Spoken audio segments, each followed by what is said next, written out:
एक 20 साल का लड़का महीने के 20,000 कमाता है और एक 25 साल की लड़की जिसके पिता का 15 करोड़ का बिजनेस है। लड़का लड़की को ऑफिस में दीदी कहकर बुलाता है, सम्मान का एक नकाब। लेकिन इस नकाब के पीछे थी एक ऐसी प्रेम कहानी, एक ऐसी साजिश जिसने हनीमून की खूबसूरत वादियां कब्रिस्तान बन गई। जी हाँ, आज हम परत दर परत खोलेंगे इंदौर के सोनम और राजा रघुवंशी की कहानी। कैसे दीदी कहने वाला राज कुशवाहा सोनम का सीक्रेट लवर बन गया, कैसे शादी के सिर्फ 3 दिन के अंदर ही एक करोड़पति पति के कत्ल का प्लान तैयार हो गया और कैसे मेघालय की पहाड़ियों में इस खूनी खेल को अंजाम दिया गया। इस कहानी की नींव आज से 2 साल पहले ही रखी गई थी। चलिए पहले मिलते हैं इस कहानी के किरदारों से। पहली किरदार है 25 साल की सोनम। सोनम के पिता देवी सिंह रघुवंशी का प्लाईवुड का बड़ा बिजनेस था जिसका सालाना टर्नओवर 12 से 15 करोड़ था।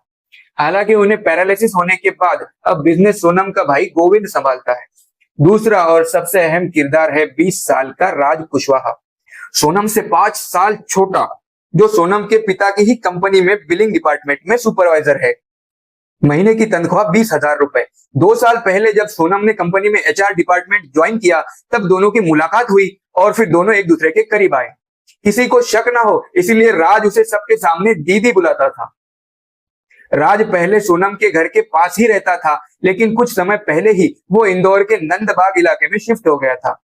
ये नंदबाग इलाका याद रखिएगा, आगे इसका एक बड़ा कनेक्शन भी सामने आएगा।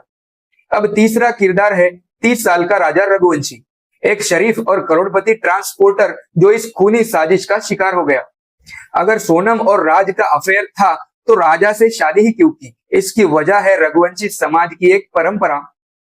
समाज में रामनवमी के दिन रिश्ते के लिए लड़के लड़कियों के बायोडाटा एक पर्ची पर जमा किए जाते हैं। इस तरह सोनम का रिश्ता भी राजा रघुवंशी के सामने आया और फिर रिश्ता तय हो गया। राजा रघुवंशी एक बिजनेसमैन ट्रांसपोर्टर था जिसका खुद का 8 से 10 करोड़ का सालाना टर्नओवर वाला ट्रांसपोर्ट का बिजनेस था। इसी साल 11 मई को दोनों की शादी हुई थी, लेकिन शादी से पहले ही राजा को मारने का प्लान सोनम के दिमाग में घूम रहा था। शादी के कुछ ही दिनों बाद राजा ने अपनी माँ उमा रघुवंशी से कहा था कि सोनम मुझ में कोई इंटरेस्ट नहीं दिखा रही है, लेकिन जब माँ ने सोनम से पूछा तो उसने ऑफिस के काम का बहाना बना दिया। लेकिन इसके बाद जो हुआ वो और भी शातिराना और खतरनाक था। सोनम ने राजा से अचानक से ज्यादा बातें करना शुरू कर दी और हनीमून के सारे प्लान्स भी खुद ही बना लिए ताकि किसी को उस पर शक ना हो। शादी के 3 दिन के बाद ही 14 मई को सोनम ने अपने आशिक के साथ मिलकर एक खतरनाक प्लान बनाया जिसमें यह तय हुआ कि सोनम अपने पति को लेकर हनीमून के लिए मेघालय जाएगी। मेघालय की ऊंची और खड़ी पहाड़ियों में उसका पति और वो जब घूम रहे होंगे तभी अचानक से कुछ बदमाश गुंडे उन पर हमला कर देंगे और सोनम के सारे गहने छीनकर भाग जाएंगे, लेकिन राजा को गहरी खाई में ढकेल देंगे जिसके कारण राजा की मौत हो जाएगी। इसी प्रकार से सोनम और उसके आशिक ने मिलकर एक बहुत ही सिंपल प्लान बनाया, लेकिन हर अपराधी कोई ना कोई सबूत तो जरूर छोड़ता है। भास्कर इंग्लिश की रिपोर्ट के अनुसार 16 मई को सोनम ने रात को 9 बजे से सुबह 3 बजे तक पूरे 6 घंटे फोन पर बात की थी। पुलिस का मानना है कि इसी कॉल में कत्ल की पूरी डिटेल मिल गई थी। अगले ही दिन 17 मई को राज कुशवाहा ने इंदौर के सुपर कॉरिडोर पर एक कैफे में अपने बचपन के दोस्तों आकाश राजपूत, विशाल सिंह चौहान और आनंद कुर्मी से मुलाकात की और ये चारों भी नंदबाग इलाके के ही रहने वाले थे जहां राज हाल ही में शिफ्ट हुआ था और यहीं पर मर्डर का फाइनल प्लान भी बनाया गया। अब बारी थी हनीमून के बहाने कत्ल की जगह चुनने की।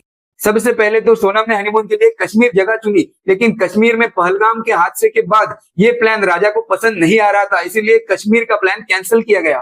तब सोनम ने मेघालय का नाम आगे किया। राजा का परिवार इस प्लान के लिए राजी नहीं था, लेकिन सोनम अड़ी रही और उसने कहा कि उसने 20 मई की टिकट भी बुक करवा ली है।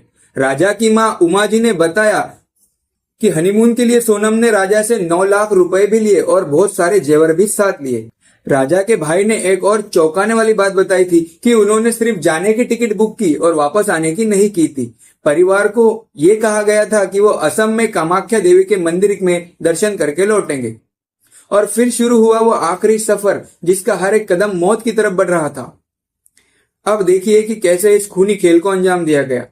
तारीख दर तारीख 20 मई सोनम और राजा गुवाहाटी पहुंचे। यहीं पर सोनम के दोस्तों ने राजा को मारने के लिए एक धारदार हथियार दाव भी खरीदी कर लिया था। दाव यहाँ का एक पारंपरिक हथियार है जो पेड़ों को काटने में काम आता है, इसीलिए ये यहाँ पर आसानी से मिल जाता है। 22 मई सोनम और राजा ने स्कूटर किराए पर लिया और नोंगरियांग गांव में गए।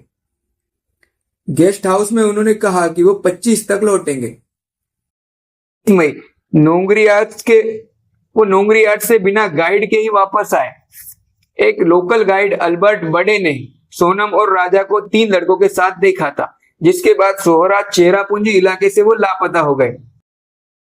राजा बहुत ज्यादा थक चुका था और सोनम भी बहुत ज्यादा थक चुकी थी, लेकिन सोनम बहला फुसलाकर राजा को पहाड़ी के किनारे तक ले गई।